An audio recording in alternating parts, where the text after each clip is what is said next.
오늘은 추수감사절입니다. 이 추수감사절은 이스라엘 백성들이 추수가 끝난 후 감사로 드리는 절기인 초막절에서 유래한 절기인데, 영국의 청교도들이 미국으로 건너가서 이 구약의 초막절을 기억하면서 그들은 첫 수확을 거둔 것을 감사해서 드렸는데, 이것이 오늘날 추수감사절의 유래입니다. 구약의 이스라엘 백성들에게 3대 절기가 있었죠. 유월절과 맥주절과 초막절, 이 3대 절기라고 그러는데, 하나님께서는 이 3대 절기를 반드시 지킬 것을 명하였습니다. 왜 지킬 것을 명하였을까요? 이 3대 절기 속에는 하나님께 대한 감사가 들어 있었기 때문입니다. 유월절은 애굽에서 구원하신 것에 대한 감사, 맥주절은 보리추수에 대한 감사, 초막절은 올리브와 포도 등 모든 추수가 끝난 것에 대한 감사가 들어 있습니다. 하나님께서는 감사를 잃어버리기 쉬운 이스라엘 백성들에게 절기를 통해서 하나님께 감사를 가르쳤습니다. 그래서 절기를 통해서 하나님은 이스라엘 민족들을 감사하는 민족으로 교육을 시키고 있었던 것입니다. 여러분, 감사는 하나님을 믿는 백성들의 신앙의 가장 아름다운 표현입니다.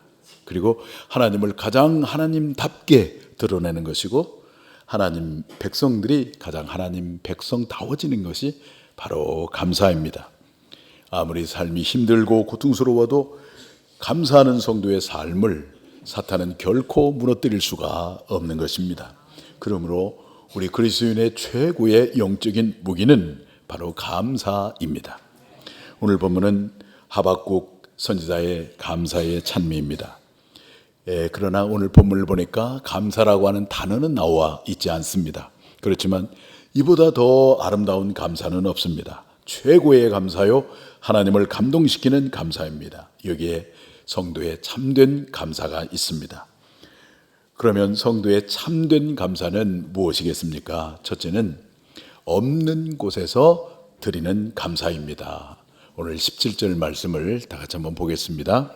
비록 무화과 나무가 무성하지 못하며 포도나무에 열매가 없으며 감람나무에 소출이 없으며 밭에 먹을 것이 없으며 우리의 양이 없으며 위안간에 소가 없을지라도, 17절 말씀을 보니까 없다고 하는 말이 무려 5번이나 나오고 있어요. 아무것도 없는 상태에서 하박국은 하나님께 감사를 드렸습니다. 그 당시에 하박국 선지자가 처한 현실은 너무나 암담했습니다. 한 가지도 있는 것이 없어요. 무화과 나무가 무성하지 못합니다. 포도나무가 있기는 있는데 가지에 열매 한 송이가 없어요. 감람나무에 수확이 없고 밭에 먹을 것이 없습니다. 유향간이 있긴 있는데 텅 빈 유향간이에요. 그 안에 소가 없어요. 양이 없습니다. 참으로 땅을 치고 통곡할 일입니다. 원망하고 불평하고 탄식하고 절망할 상황입니다. 그러니 어떻게 감사할 수가 있겠습니까? 그런데 그럼에도 불구하고 하박국 선지자는 그 없는 곳에서 감사의 찬미를 드렸습니다.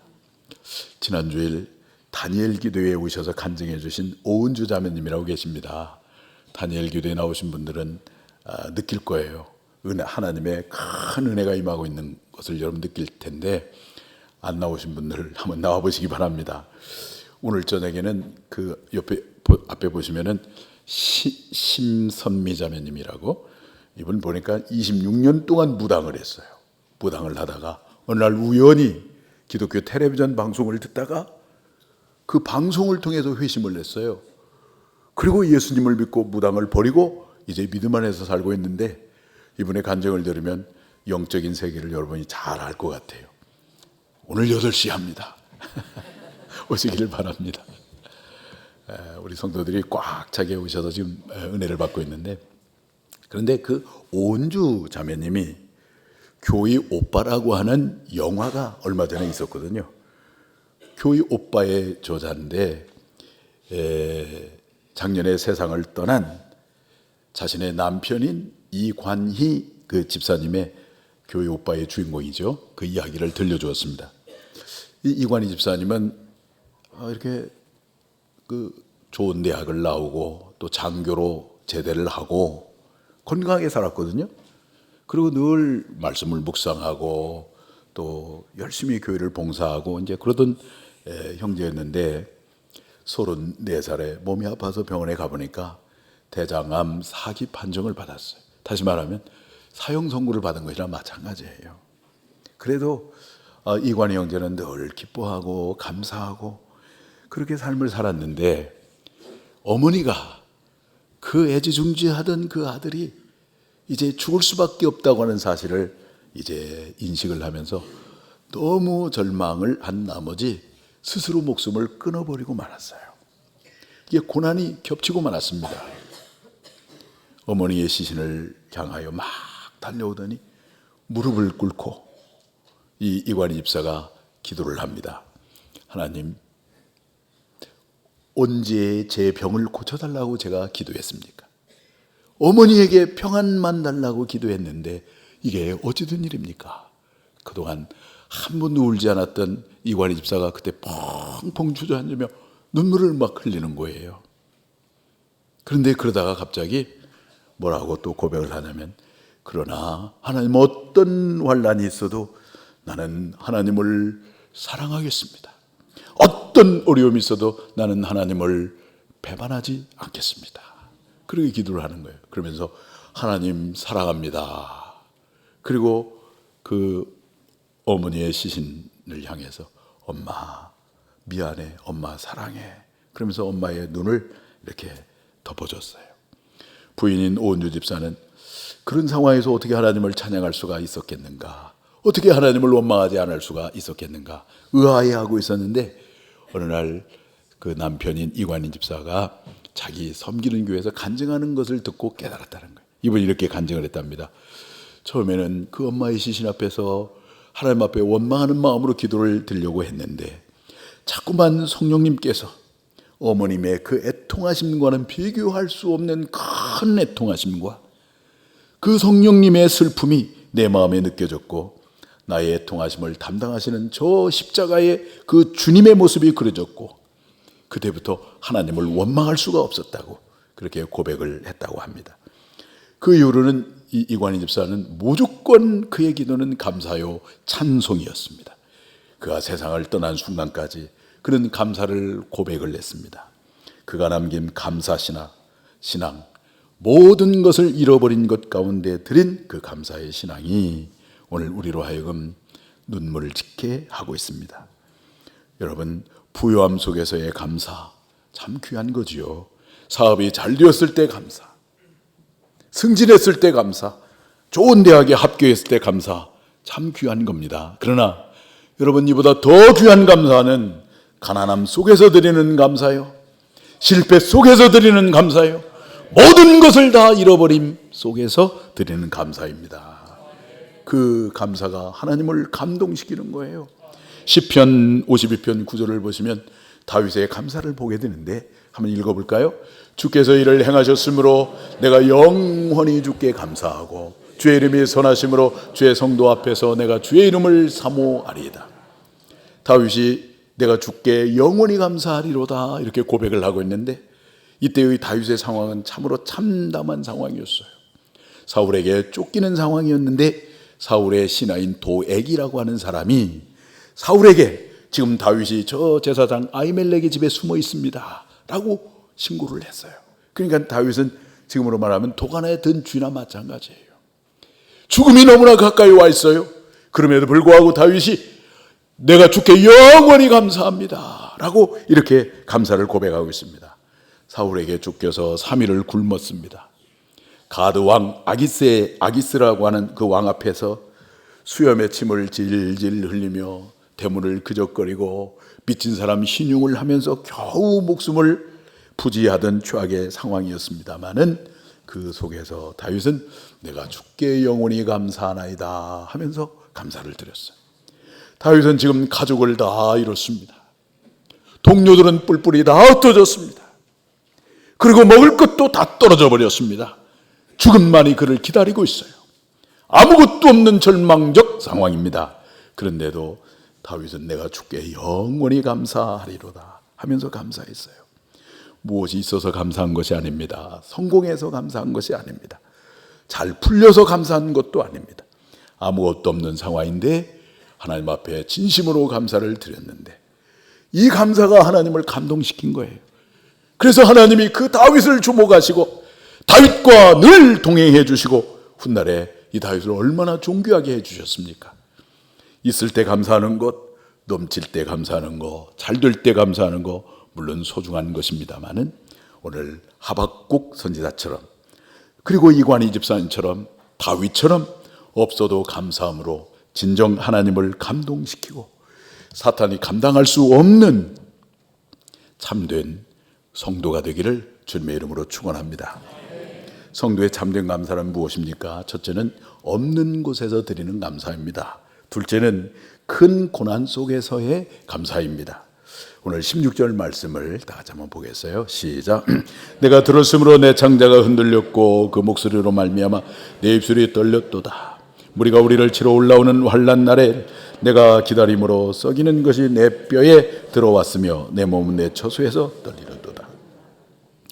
하박국 선지자는 부패한 유다에 대한 하나님의 심판의 음성을 들었습니다. 그런데 그 음성을 들을 때 창자가 흔들리고 그 목소리로 말미암아 입술이 떨렸다라고 이렇게 고백을 합니다. 지금 선지자는 무리가 올라오는 이 환난 날을 기다리고 있습니다. 임박한 바벨론 침략의 고통을 뼈가 썩는 것으로 표현하면서 몸은 떨린다라고 이렇게 말을 하고 있어요. 남쪽 유다가 부패해서 하나님이 마침내 심판을 할 수밖에 없어서 저 이방 나라 바벨론을 통해서 유다를 심판을 하는데 그래서 바벨론이 세 차례에 걸쳐서 유다를 침공을 합니다. 주전 609년에 여호와김이 왕이었을 때 바벨론이 유다 백성들을 수고랑으로 차고 끌고 갑니다. 그때 선지자 다니엘이 끌려갑니다. 그 다음에 두 번째로 침략할 때는 여호와긴 왕 때인데 이때는 왕과 왕후와 왕자와 그리고 많은 백성들이 끌려가는데 그때 에스겔 선지자가 끌려갑니다. 그리고 3차 침략은 주전 586년에 시드기야 왕의 두 눈을 다 빼버리고 잡아가면서 이 바벨론이 예루살렘 성벽과 성전을 완전히 무너뜨리고 마침내 유다는 완전히 멸망하고 말았습니다. 하박국 선지자는 여호와김 왕 때 1차 침략을 당할 때 환란을 당하고 있습니다. 그런데 더 큰 환란이 오고 있는 걸 지금 알고 있어요. 그걸 알고 있으면서 활동을 하고 있는 선지자였습니다. 밖으로는 바벨론이 침략하려 하고 있고 안으로는 나라가 황폐함으로 아무런 소망이 없는 상황인데 하박국은 그 속에서 그럼에도 불구하고 하나님 앞에 감사를 드리고 있다는 거예요. 하박국이 당한 상황을 창자가 흔들리고 입술이 떨리고 뼈가 썩고 몸이 떨린다고 고백하고 있는 것은 그만큼 극한 고통을 표현하는 것입니다. 그런데 그 극한 고통 속에서 하박국이 했던 건 뭐냐면 하나님께 감사를 드렸다고 하는 것입니다. 우리가 추수감사절에 감사를 드리는 것에도 그런 깊은 의미가 있습니다. 추수감사절의 유래가 미국에서 시작되었다고 제가 말씀을 드렸는데 1620년 9월 6일 날 영국의 총교도들이 영국의 그 국교가 막 박해를 하고 그러니까 이 종교의 자유를 신앙의 자유를 얻기 위해서 120명의 이 청교도들이 메이플라워 호를 타고 대서양을 건넜어요. 65일 동안 항해를 했습니다. 폭풍과 파도와 추위와 질병과 배고픔과 싸우면서 65일 만에 1620년 12월 2일 미국의 보스턴에 플루모스 항에 도착을 했어요. 그간 주야 배고픔 속에서도 그들이 가장 먼저 했던 일은 예배당을 짓고 하나님을 예배하는 일을 했습니다. 인디언들의 도움을 받아가지고 옥수수와 감자를 심었습니다. 그리고 이듬해 첫 수확을 해서 너무너무 감격한 나머지 감사 예배를 드렸는데 그때 함께 건너온 청교도들 가운데 무려 44명이 그 배고픔과 질병을 이기지 못하고 죽고 말았습니다. 44명의 동료들이 사망한 상태에서 남은 사람들이 그저 눈물을 흘리며 감사 예배를 드렸습니다. 이것이 추수감사절의 시작입니다. 이들이 지금 위대한 미국을 건설하게 된 것입니다. 그러니까 미국이라고 하는 나라는 그들의 감사신앙의 바탕 위에 세워진 나라입니다. 청교도들은 고국을 잃고 정든 고향을 잃고 그 고향에 두고 온 많은 재물들을 다 잃고 그 큰 고통과 그리고 동료를 잃은 죽음의 그 아픔 속에서 감사를 드렸습니다. 여러분, 참된 성도의 감사는 전천후 감사여야 합니다. 좋을 때, 풍부할 때, 잘 될 때 물론 감사해야 되지만, 그러나 나쁠 때, 고통스러울 때, 가난함 속에서도 감사할 수 있어야 되는 거예요. 이 감사를 하나님이 기쁘게 받으시는 거예요. 고린도서 8장 1절과 2절을 보시면 이 빌립보 교회에 대해서 바울이 칭찬하고 있는 내용이 나오는데 한번 읽어볼까요? 형제들아, 하나님께서 마케도냐 교회들에게 주신 은혜를 우리가 너에게 알리노니 환난의 많은 시련 가운데서 그들의 넘치는 기쁨과 극심한 가난이 그들의 풍성한 연모를 넘치도록 하게 하였느니라. 그래서 이 마케도냐 교회가 빌립보 교회인데요, 많은 환난이 있었습니다. 고난이 있었습니다. 그리고 극심한 가난함 속에 있었어요. 근데 그럼에도 불구하고 이 빌립보 교회의 성도들은 기쁨이 넘쳤다는 거예요. 기쁨이. 오늘 여러분들 이 기쁨이 넘치기를 축복합니다. 여호와를 기뻐하는 것이 너의 힘이라고 그랬잖아요. 기쁨이 넘쳤어요. 그리고 풍성한 연보를 드렸다는 거예요. 이것을 고린도 교회에게 바울이 빌립보 교회 이야기를 지금 전하고 있는 거예요. 환난이라고 하는 말은 히브리 말로 드립시스라고 하는데 어느 물체의 무게에 들려서 산산이 깨어지는 것, 그런 의미가 있습니다. 원역을 유지할 수 없을 만큼의 심한 고통을 말하고 있는 거예요. 빌립보 교회가 그런 환난을 당하고 있는데 그 속에서 기쁨이 넘쳤고 풍성한 연물을 드렸고 말할 수 없는 감사가 있었습니다. 여러분, 이것이 기독교의 능력입니다. 기독교의 진리고요. 이것이 기독교의 믿음입니다. 성도가 세상에 살고 있지만 세상과 구별될 수 있는 것은 뭐냐면은 감사할 수 없는 상황인데 감사하고 기뻐하는 거예요. 이게 우리의 능력입니다. 그런데 안타까운 것은 교회 밖에 있는 사람이나 교회 안에 있는 사람이나 별 차이가 없어요. 근데 옛날 초대교회 성도들은 핍박과 죽음 속에서 그들 날마다 기뻐하고 감사하며 살았어요. 기뻐할 수 없는데 항상 기쁨이 있고 감사할 수 없는데 항상 감사가 넘치고, 그러니까 그 로마 사람들이 그 이상하게 본 거예요. 초대교회 성도들을 이상하게 아주 신비롭게 본 거예요. 요세푸스라고 하는 예수님 당시에 유명한 역사가가 그 연약한 연안순과 같은 초대교회가 이 거대한 지상의 로마를 무너뜨리고 기독교 국가가 될 수 있었던 것은 거기에는 두 가지 이유가 있었다. 그 한 가지가 뭐냐면은 그 흉내낼 수 없는 사랑이 있었고 또 하나는 귀신을 내쫓는 능력이 있었다는 거예요. 저는 우리 교회 성도님들이 이 두 가지가 있기를 축복합니다. 세상 사람들이 흉내낼 수 없는 사랑이 있고 정말 영적인 능력이 있어서 기도하면은 막 귀신이 떠나가고 뭐 이런 역사가 있기를 바랍니다. 그래서 나병 환자가 이렇게 지나가면은 이건 저주받은 거라고 생각을 하고 막 사람들이 침을 뱉고 돌을 던지고 그러는데 이 그리스도인들은 그 나병 환자를 찾아가요. 그리고 입으로 막 고름을 빨아내고 그 몸을 붙들고 막 기도해 주는 거예요. 또 기독교인들 가운데 노예들이 많았거든요. 로마가 지배하면 집에 받는 민족은 다 노예예요. 그러니까 한 집에 노예가 5명도 있고 2명도 있고 막 그래요. 노예는 사람은 사람인데 사람 대접을 받지 못하고 인격권이 없고 자유권이 없고 그저 주인이 노예를 죽여도 로마 정부가 아무 간섭을 하지 않았어요. 그러니까 사람으로 태어난 하나의 그 물건이나 마찬가지. 그렇게 인격적으로 대접받지 못하고 학대하고 무시당하고 그랬는데 어느 날 보니까 자기 주인이 멀리 출타를 해가지고 밤이 맞도록 안 돌아오는 거예요. 이 노예들이 걱정이 돼가지고 운막 같은 곳에 3, 3, 5 모여가지고 기도를 합니다. 그것도 간절한 마음으로 하나님, 우리 주인님이 멀리 출타를 했는데 지금까지 안 돌아오는데 아무 일이 없도록 무사히 잘 돌아올 수 있도록 기도해달라고. 주인이 돌아오다가 웅성웅성거리는 소리를 가만히 들어보니까 자기가 무시하고 학대하는 그 노예들이 자기를 위해서 그렇게 간절히 기도하는 거예요. 도대체 저 노예들이 믿는 하나님이 누구인가? 저 노예들이 믿는 예수님이 누군가 말이야. 그러면서 마음의 문이 열리기 시작하는 거예요. 그래서 로마가 무너졌다고요. 그 사랑이 어디에서 나오는 것입니까? 하나님께 감사할 때 나오는 능력입니다.